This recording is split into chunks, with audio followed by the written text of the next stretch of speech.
Viewer discretion is advised. Marion goes to her bag again. This time, she pulls out a gun and shoots Clay twice in the heart.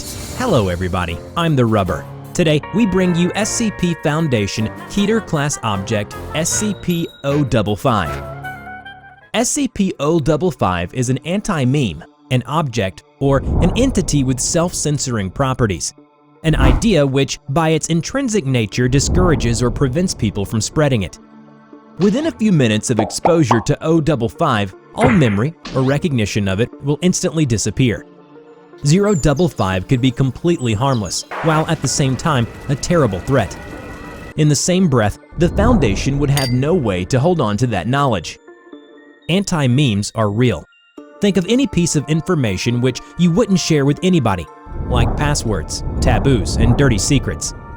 Anomalous anti-memes, however, are another matter entirely.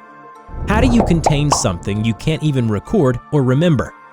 How do you fight a war against an enemy with effortlessly perfect camouflage when you can never even know that you're at war? Welcome to the Anti-Memetics Division. Below is a story of Marion Wheeler, the chief of the Anti-Memetics Division. The story begins with a meeting between Wheeler and an O5 counsel and his assistant, Clay. Marion Wheeler, 49, with a loving husband and 2 boys in tow. You've got full Foundation credentials, which we've never issued, including access to a list of installations and rooms which some of these locations don't exist or were torn down decades ago. At least one hasn't been built yet you've got the front door key to it. That's before we get to your SCP access control lists, which I can only term as egregious. So you're a spy, and your objectives are misaligned with ours. I'm your chief of Anti-Memetics. We don't have an Anti-Memetics division. Clay pointing his gun at Marion. Yes, you do. We do. We have a Memetics division, a telecontainment division, fire services, Ops A, Ops B, personnel, D personnel, and 2 dozen others. We don't have an Anti-Memetics division. Do we have an irony division? No. All right. Well, try this. Why do you think the Anti-Memetics division would show up in the listing? This is just a cover story. It's a good one, but she's had it worked out in advance. Clay says to 058, still not taking his eyes off Marion. There are SCPs with dangerous memetic properties. There are contagious concepts that have required containment just like any physical threat. They get inside your head and ride your mind to reach other minds, right? Right. There are SCPs with anti-memetic properties. There are ideas which cannot be spread. There are entities and phenomena that harvest and consume information, particularly information about themselves. If you take a Polaroid photo of one, it'll never develop. You write a description down with a pen on paper and hand it to someone, but what you've written turns out to be hieroglyphs, and nobody can understand them, not even you. You can look directly at one and it won't even be invisible, but you still won't see anything written on the piece of paper.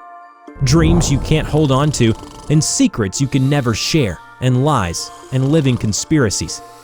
It's a conceptual subculture of ideas consuming other ideas, and sometimes segments of reality. Sometimes people, which makes them a threat. That's all there is to it, really. Anti-memes are dangerous, and we don't understand them. Therefore, they are part of the problem. Hence, my division. We can do the sideways thinking that's needed to combat something which can literally eat your combat training. Name an anti-memetic SCP. SCP-055. There is no SCP-055. SCP numbers aren't assigned sequentially. There are gaps. That number hasn't been assigned. It's not superstition. We have enough to be concerned about without arbitrary numerological mysticism. We have SCP-666 and SCP-013, but there's no SCP-001, and there's no SCP-055. Clay, you should look at this.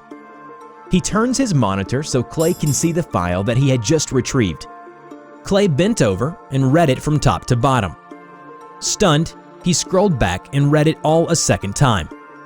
But the file's dated from 2008. It's got all the right flags and signatures. It's keyed and coded. It's real. You've seen this before? Never in my life, at least not that I can remember. On the other hand, if the content is accurate, both of us have probably seen it dozens of times. This isn't possible. Who wrote the file? Bart Hughes wrote the file. He's dead. What happened to him? You don't want to know. There is a very long pause, confused and surprised at the magnitude of the claim, and in pure disbelief, and finally, horror. What would happen if we did know? It would happen to you as well. As for the rest of your questions, we manage that pharmaceutically. You know we have Class A amnestics for people who desperately need to forget things. Of course you do. Who could forget about Class A amnestics? Well, in anti-memetics, we have a different pill for people who need to remember things that would otherwise be impossible to remember. Amnestics Class W, X, Y, and Z. Marion reaches into her bag and pulls out a blister pack and pops a pill out. It's hexagonal and green. These are Class W amnestics, the weakest suitable for continual use. 2 pills per day. Go down to the site pharmacy and ask. The pharmacist will claim they don't stock any such thing. They're misremembering. Tell them to double check. And now, I think I get it. I see why we're having this conversation at all. Yes. Marion popped a second pill out and handed it over to him. It's because you missed a dose. You're supposed to be on these the same as me and everybody on my staff. It's the only way we can work. You forgot to take a pill, and then you forgot all the information that the pills were helping you retain. You forgot why you were taking them, who gave them to you, and where to get more. You forgot about me and my entire department. And now I have to bring you up to speed. And if I take this, I'll remember this whole conversation and we won't have to have it again? Hopefully not. He and Marion swallowed the pills. So what is SCP-055? SCP-055 is nothing. It is a powerful information auto-suppressor. As far as experimentation has uncovered, it can only be defined in negative terms. We can only record what it isn't. We know it isn't safe or Euclid. We know it isn't round or square or green or silver. We know it isn't stupid. And we know it isn't alone. But what we do know is that it's weak. It's weak because it's the only anti-memetic agent in our possession, which has a physical entry in the files. We have paper records of the thing. We have containment procedures. It's not safe, which means it's dangerous, but it's contained. You have procedures? Where? Marion points at her head. Then how many other anti-memes are there? How much more dangerous do they get? 10 that I know of. Statistically, probably at least 5 more that I don't know of. This does not count the anti-memetic entities freely roaming the halls, not under containment. There are at least 2 in this room with us right now. Don't look. I said don't look! It's pointless! 058 does an impressive job of controlling himself, keeping his attention focused on Marion. Clay doesn't fare so well, and quickly sweeps the whole room, but finds nothing. There is an invisible monster that follows me around? It likes to eat my memories. Don't look it up, it's not there. I've learned to manage with it. It's like a demanding pet. Marion goes to her bag again. This time, she pulls out a gun and shoots Clay twice in the heart. How did you know? Marion stands, aims more carefully, and shoots him a 3rd time, this time in the head. How did you know? Because you were supposed to be taking Class W amnestics. You can't skip a dose of Class W amnestics. You can postpone a dose, but you can't forget unless someone actively prevents you from taking it. There's only one person who could get close enough to you to do that. Your assistant. He's an anti-meme. And since when do you have an assistant? You don't have an assistant. Look at this office. It's got 1 desk. You've got a receptionist outside. She's the one who screens your calls and schedules your meetings. Where does Clay even sit? Is he dead? Maybe.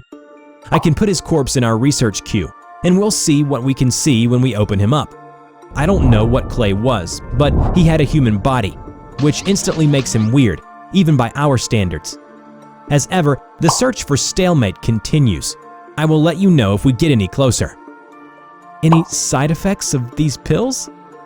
Nausea and a dramatically increased risk of pancreatic cancer. Oh, and very bad dreams.